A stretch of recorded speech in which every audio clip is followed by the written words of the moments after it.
The unseen guest. The air in the hotel suite tasted of champagne and betrayal, a cloying sweetness that stuck to the back of my throat. I stood frozen, my fingers trembling around the phone I'd just pried from Elise's purse, its screen glowing with a text that sliced through me like a blade. "Meet me tonight. Same place. Don't tell him." The words pulsed in my vision, each syllable a hammer against the fragile trust I'd built with my fiancé over 3 years. The laughter from the bridal party downstairs drifted through the floorboards, a cruel mockery of the joy I'd felt hours ago. Elise's voice, bright and teasing, had rung out then.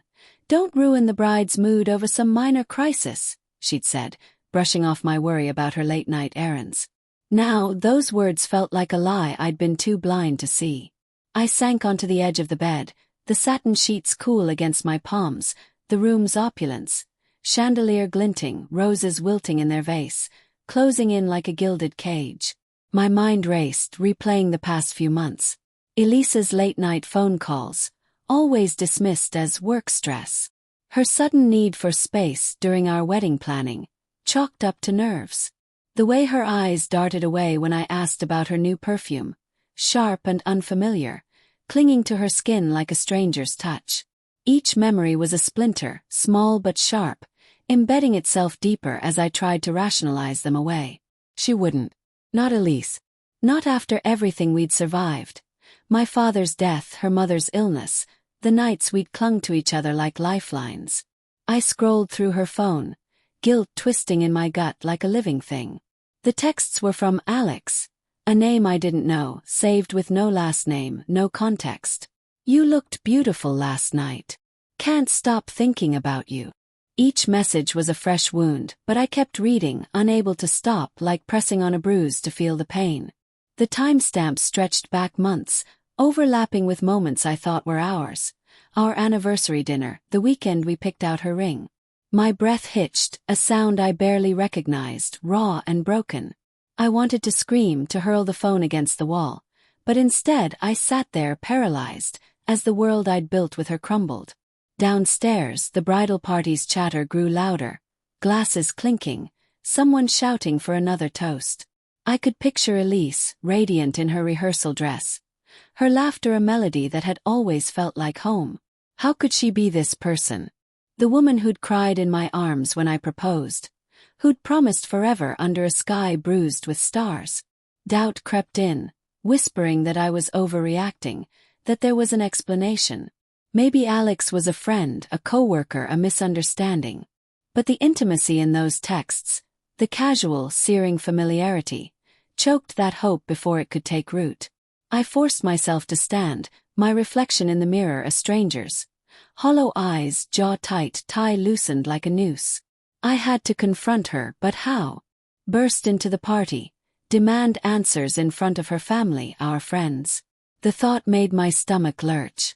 Instead, I slipped the phone back into her purse, my hands shaking so badly I nearly dropped it. I needed proof, something undeniable, before I let this destroy us. The suite's balcony called to me, the night air sharp with the promise of clarity.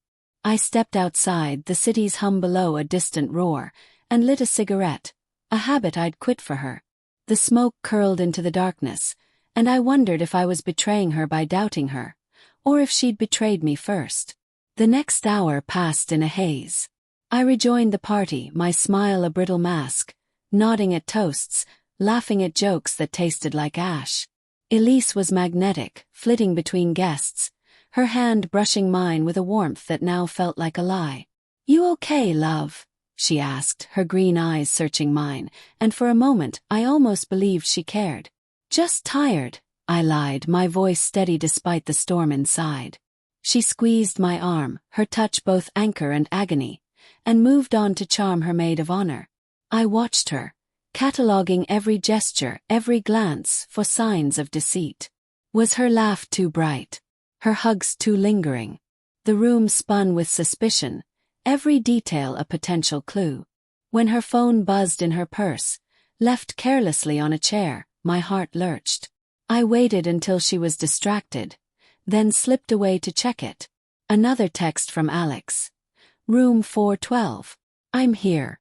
The hotel's name, our hotel, stared back at me, a punch to the gut. She was meeting him here now, under the same roof where we'd planned our future. I moved through the crowd, my pulse a drumbeat, and took the elevator to the 4th floor. The hallway was dim, the carpet muffling my steps, each door a silent accusation. Room 412 loomed at the end, the number glowing like a warning. I pressed my ear to the door, heart pounding, expecting whispers, laughter, the sounds of betrayal. Instead, silence. My hand hovered over the knob, every instinct screaming to turn away, to preserve the illusion a little longer. But I knocked, soft at first, then harder, desperation overtaking fear. The door opened and there she was. Elise, alone, her face pale, eyes wide with shock. "Mark," she whispered, her voice trembling. "What are you doing here?" Behind her, the room was empty, no trace of Alex, just a half-packed suitcase and a bottle of wine on the table. Confusion flooded me, mixing with anger, relief, doubt. "Who's Alex?" I demanded, my voice raw, holding up her phone like evidence.